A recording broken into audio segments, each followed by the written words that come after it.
Hoy 33 minutos de la mañana y como hemos anunciado, Miren Gorrotxategi, que es portavoz parlamentaria del Elkarrekin Podemos, está con nosotros en el día de hoy. Miren, ¿qué tal? Egunon. Hola, Egunon. Muy bien. Bueno, miren, el otro día estuvo con el Lehendakari Iñigo Urkullu, ¿no? Hablando de algunas cuestiones que tienen que ver precisamente con la epidemia. Le voy a preguntar primero, ¿cómo cree que se está gestionando toda esta situación? Bueno, yo creo que la gestión de la epidemia es muy mejorable en Euskadi, desde luego. La improvisación es la tónica general, la falta de transparencia, la falta de participación. Yo creo que, bueno, que sí, efectivamente, cualquier observador poco avezado podría decir que las cosas pues no están siendo muy bien gestionadas. Tenemos entonces carencias de gestión. ¿Cree que también, por ejemplo, en toda esta... Es que claro, ahora mismo, ¿cómo explicamos que Euskadi pueda llegar a ser, o sea, de todo el Estado, la comunidad con más contagios o con más problemas de tensionamiento hospitalario? Pues sí, efectivamente, y lo que no puede ser es que sea la culpa de la ciudadanía. Y no creo que las vascas y los vascos seamos más tramposos que los demás. No creo que tenga nada que ver con esto. Entonces, pues, ¿por qué puede ser? Pues será por la gestión. Hombre, hay que escuchar a los expertos, y los expertos nos están diciendo que hay aspectos de la gestión que no están funcionando bien. Y uno de ellos, por ejemplo, bueno, se señalan varios, pero uno de ellos que es bastante evidente y bastante fácil de entender y que es objetivo absolutamente, es la cuestión de los rastreadores. Somos la comunidad autónoma con una peor rastreabilidad trazabilidad de los rastreos también. Entonces, bueno, pues hay varias cosas que han ido fallando, el ritmo de la vacunación más lento, pero en concreto esta cuestión de no saber cómo se producen los contagios y no poder hacer un seguimiento pues eficaz de los contagios hace que a la hora de prevenir nuevos contagios pues sea más difícil. Ustedes han sido críticos, no solamente ahora, sino lo fueron también desde la tribuna del Parlamento en varias ocasiones, ¿no? En torno a esta gestión que se está desarrollando. ¿Qué es lo que, por ejemplo, el Lehendakari le comenta? Porque me imagino que el otro día usted le expresaría también estas dudas que mantiene sobre la estrategia, ¿no? Sí, bueno, pues sí, claro que sí. Lo que pasa que, bueno, pues ellos consideran que están haciendo lo que deben hacer. Pues bueno, tampoco es verdad que el gobierno vasco no se caracteriza por su capacidad autocrítica. Sí, pues en esto tampoco. Yo estoy convencida de que no hay una... Claro, es absurdo. Intentan hacer lo mejor que pueden con lo que disponen, pero es que no sé, será que no disponen de los elementos humanos suficientes para hacer frente a la pandemia como es debido. Tenemos ahí también, por ejemplo, un organismo que toma las decisiones más importantes en torno al COVID, que es el LABI. Bueno, pues que ni siquiera el LABI técnico está compuesto por personas que sean realmente expertas a un nivel exigible en cuestiones epidemiológicas. Entonces, se ha hecho una gestión técnica también bastante política de la pandemia y los resultados pues yo creo que cantan. Bueno, pues los resultados son preocupantes y ahora mismo tenemos también en el horizonte que puede decaer, ¿no? Próximamente la prórroga del estado de alarma. ¿A usted qué le parece? ¿Qué le parece a su formación la situación del 9 de mayo? Hombre, pues eso parece además que por lo que una vez se ha preguntado tanto al presidente como a la ministra si podría, bueno, pues decidirse otra cosa distinta, y parece que se reafirman en su decisión. Por lo tanto, todo parece indicar que a partir del 9 de mayo pues no vamos a disponer del paraguas jurídico que supone el estado de alarma. Hombre, es muy sorprendente porque, desde luego, si nos fijamos en los datos, no estamos mejor. En Euskadi, desde luego, no estamos mejor que hace un año. Y hace un año comenzó un estado de alarma que ha tenido varias prórrogas, y recordemos que la última ha sido, además, de 6 meses. Entonces, si entonces era necesario el estado de alarma, ¿por qué hoy no lo es? Con unos datos de contagio y de saturación de UCIs en la misma línea que hace un año. La verdad es que no se entiende, no se entiende. Bueno, porque, igual se podría entender desde claves, voy a poner algún ejemplo de lo que se ha especulado, ¿no? Claves políticas, porque ahora, por ejemplo, hay unas elecciones que mañana terminan en Madrid ya con el 4M, o que hay presión, por ejemplo, de los turoperadores porque todo el mundo quiere empezar a desescalar rápido porque llega el verano y no se sostiene más toda la infraestructura turística si se tuviera que paralizar otra vez. Pues Podría ser. También es verdad que en el resto, claro, es que estamos en la Comunidad Autónoma Vasca, estamos teniendo los peores datos. Entonces, la realidad que vivimos nosotros es una realidad exactamente igual que la de hace un año. Realmente existen en otros sitios la presión ha disminuido de tal manera y las esperanzas de la velocidad de la vacunación para el 9 de mayo nos hacen pensar que hemos bajado el nivel de peligro. Pues no lo sé. Desde luego, visto desde Euskadi es un poco difícil de creer. Pero, pues claro, indudablemente, pues la cuestión es cómo salvar el verano. Seguro que tienen también un peso importante. Bueno, su partido está en el gobierno de Madrid, también, ¿no? Digo, su formación, la formación política que usted representa aquí en Euskadi también tiene parte del gobierno de Madrid. Digo, por aquello de intentar presionar. No sé, si cree necesario, ¿no? Sí, claro, hay que recordar además cuando se decretó el primer estado de alarma, la formación política que más claro lo tuvo desde el principio fue la nuestra, lo tuvimos clarísimo desde el inicio y estuvimos pues trabajando para que ello fuera así. Así que nuestra digamos visión de la necesidad de un estado de alarma yo creo que es bastante coherente desde el principio. Bueno, y esto es lo que viene a ser suplido entonces por la ley antipandemia que estuvieron negociando el otro día, de la que estuvieron hablando. Sí, lo que pasa es que, a ver, es evidente también que hace falta una ley que aporte un poquito de seguridad jurídica a la gestión de la pandemia y sobre todo también que aporte un poquito de orden al caos también normativo que existe, porque bueno, pues la normativa está dispersa, las decisiones no se sabe muy bien, se van tomando en espacios distintos y de manera a veces desordenada. Una ley que ampare todo el régimen aplicable a la gestión de la pandemia en un solo cuerpo normativo, digamos, pues aporta seguridad jurídica y que acoja además decisiones que están no previstas, pues eso redunda en una mayor seguridad jurídica y es necesario. Claro, lo que pasa que ahora lo que sí, y es una de las cosas también que comenté el otro día a Urkullu también, y yo creo que me daba la razón el Lehendakari, claro, si el estado de alarma decae, el paraguas jurídico para adoptar pues muchas medidas que se preveían incluso en esta ley anti-COVID vasca que se nos presentó, pues dejan de tener sentido. Entonces, esta ley que se nos ha propuesto para que pueda aprobarse, pues la verdad es que tiene que cambiar profundamente. Sí, ¿cuáles son las claves en las que usted cree que hay que poner el acento? Uno de ellos es el de separar las medidas que puedan tomarse anti-COVID estando en estado de alarma o no estando. O sea, yo creo que esta ley deja la propuesta de ley que se nos ha presentado es muy confusa en este aspecto y eso es una de las cosas que hay que aclarar. Sin estado de alarma, muchas medidas previstas no pueden adoptarse, por lo tanto tendría que esto o desaparecer de la ley o desde luego circunscribirse muy clarísimamente a la vigencia del estado de alarma. Hay otras cuestiones, por ejemplo, con la perspectiva de la ley, también se lo comenté al Lehendakari y bueno, lo acogió también de manera positiva.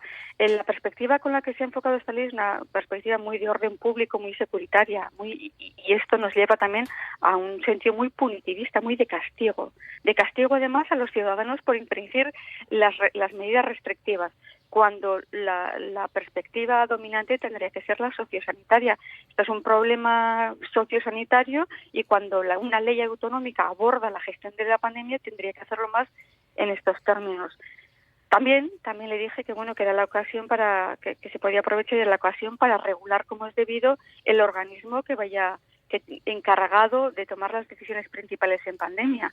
Ahora mismo, lo que comentábamos, el LABI no es un órgano que esté actuando correctamente, pues bueno, tenemos la oportunidad de hacerlo mejor y de mejorar la arquitectura institucional vasca en este sentido. Y también le comentaba, y esta ley nos puede dar la ocasión de prever la garantía de los derechos fundamentales que se ven tocados pues cuando se limitan o cuando se restringen derechos, sean fundamentales o de categoría no fundamental. Es decir, hay muchos, lo dijimos también cuando se sometió a la toma de consideración la ley en el Parlamento. En esa ley sobran muchas cosas y faltan otras muchas. Bueno, pues una ley antipandemia que ya veremos a ver qué recorrido va a tener, pero vea entonces predisposición de negociación con el propio gobierno. Pues en la reunión que tuvimos el otro día, lo dijimos también, ya te digo, en la toma en consideración, en este primer pleno en el que se presentó la ley a los partidos políticos y teníamos que decir si estábamos dispuestos o no a tramitarla, ¿no? En la toma en consideración. Allí lo expresé yo también en tribuna y dije que bueno, que esta ley necesitaba cambios profundos, pero que considerábamos que teníamos que ser capaces de llegar a un acuerdo, que teníamos que ser capaces de aprobar una ley que ayudará a mejorar la gestión de la pandemia y que ahí teníamos que estar todos remando a favor. Cuando me reuní con el Lehendakari, yo le expresé este mismo deseo de llegar a un acuerdo, de que la ocasión, desde luego, exige un acuerdo, pero siempre, claro, en función de que podamos vaciar la ley de esos contenidos imposibles y enriquecerlos con contenidos necesarios. Entonces yo esto se lo planteé en la reunión y a cada uno de estos elementos que te he enumerado como necesarios, pues la disposición del Lehendakari fue favorable y fue positiva, con lo cual entiendo que sí, que la disposición de los partidos que sustentan al gobierno es la de modificar profundamente el contenido de esta ley. O sea que hay sintonía en este capítulo, ¿no? Hombre, luego ya al margen de lo que es la propia ley, antes usted era crítica con la estrategia que se ha marcado hasta la fecha en torno a cómo se ha llevado la epidemia. ¿Cree que también ha dejado o ha abierto las costuras de nuestro propio sistema de salud, Osakidetza?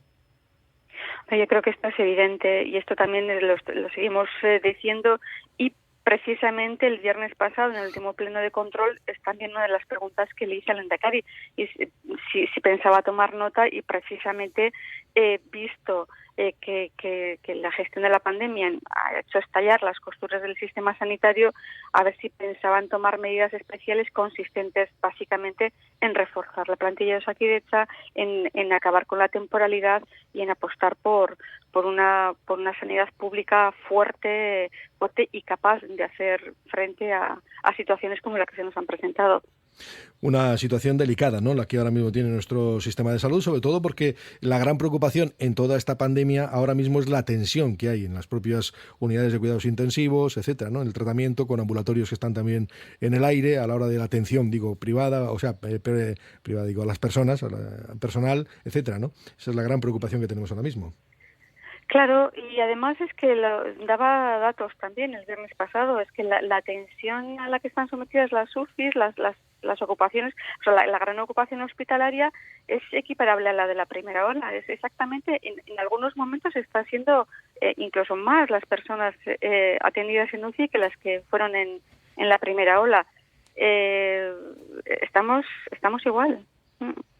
Bueno, pues esta es una parte de la situación. Digamos que hay una aproximación de su formación, de la formación que representa, las formaciones que representa el Elkarrekin Podemos con el propio gobierno.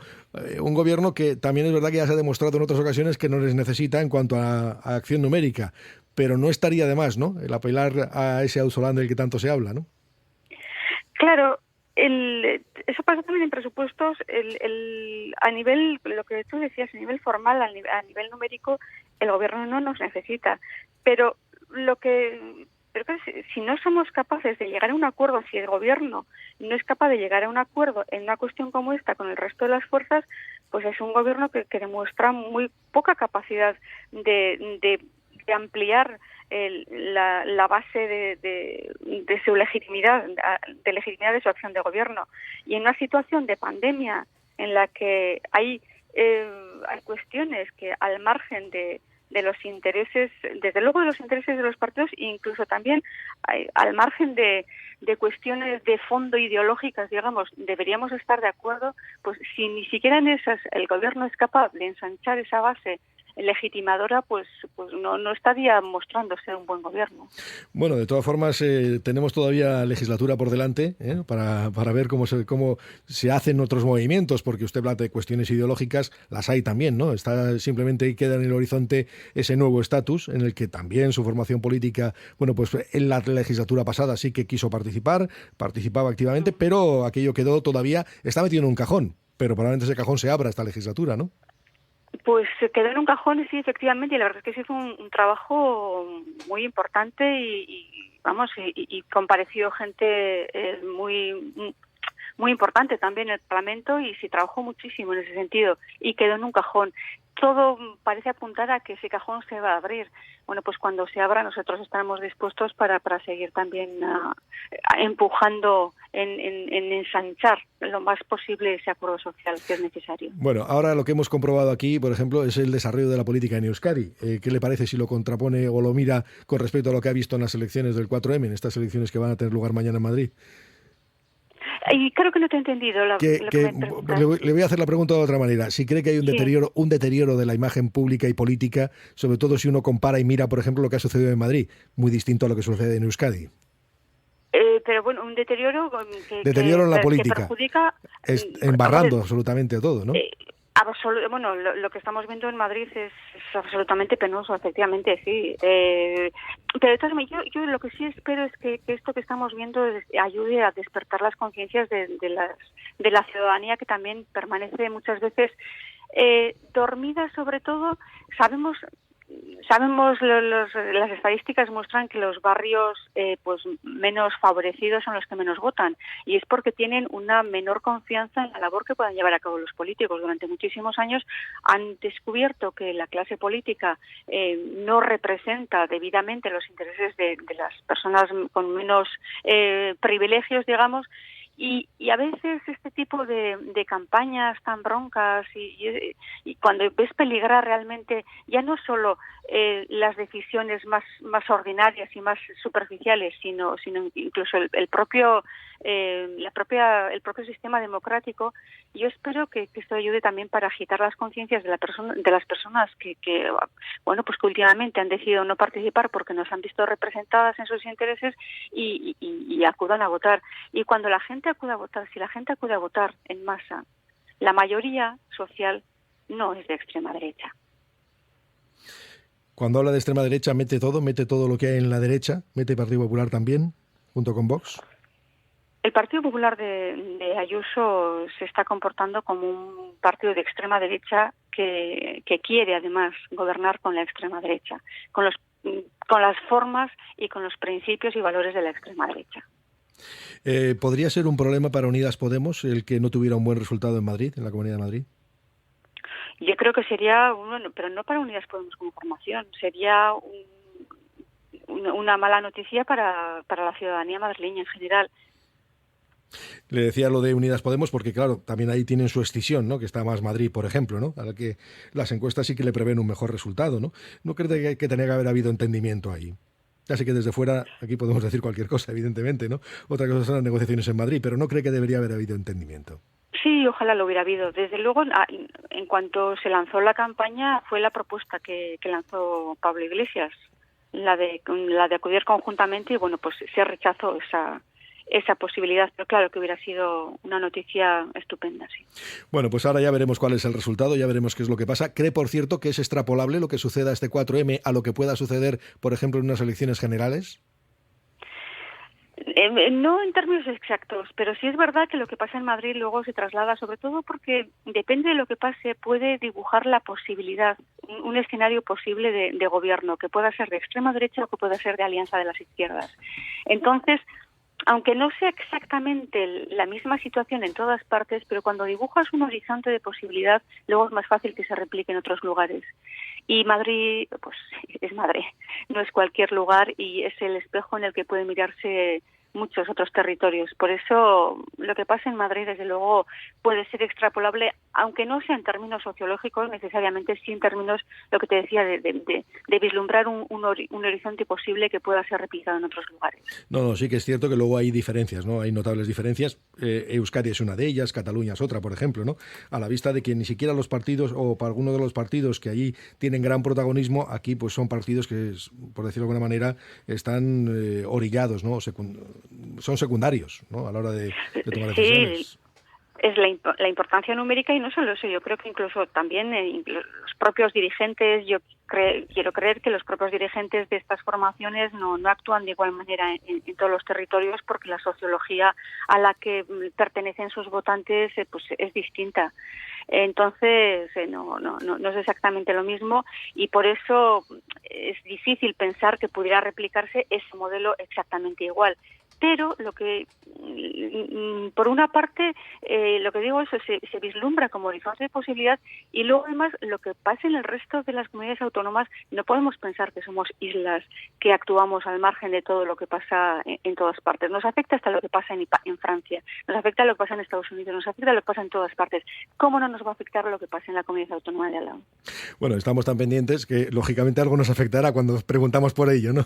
Algo significará eso. Efectivamente, sí. Sí, cuando estamos preocupados también por cuáles pueden ser los resultados, evidentemente, esto significa que algo sí que nos afecte, nos conmueve. Miren Gorrotxategi, portavoz parlamentaria del Carrequín Podemos, le agradecemos el que haya estado esta mañana con nosotros. Eskerrik asko vosotros. Una buena jornada, eskerrik asko. Agur. Venga, lo mismo, agur.